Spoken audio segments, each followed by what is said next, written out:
Hot Seat Watch. First up, Todd Graham, Arizona State. A few weeks ago, it was almost a given that Todd Graham was done in Tempe as the head coach of Arizona State.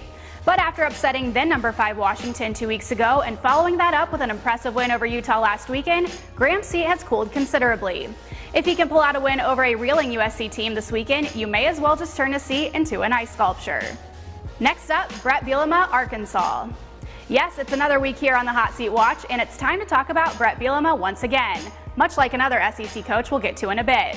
After being punished by Auburn last weekend, Bielema's Razorback team is now 0-4 in conference play this year. Buyout money aside, it's certainly time for Arkansas to move on from this experiment. If they lose to Ole Miss this weekend in Week 9, then the chances just became greater he's not back in Fayetteville next season.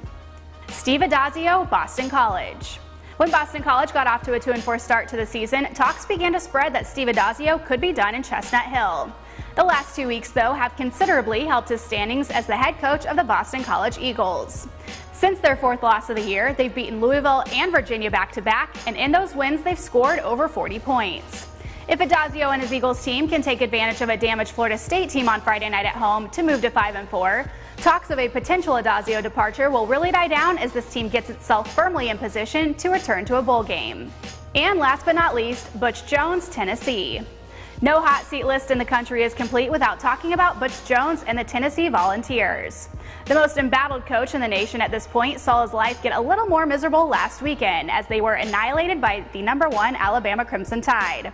Sure, it was an expected result, but still, losing to a rival in that manner, no matter how good they are, never helps matters. If Tennessee and Jones can't pull off a win this weekend in Week 9 against Kentucky, who they have to face on the road, then we could see the end of the Jones era sooner rather than later. For all things college football, keep it at SaturdayBlitz.com.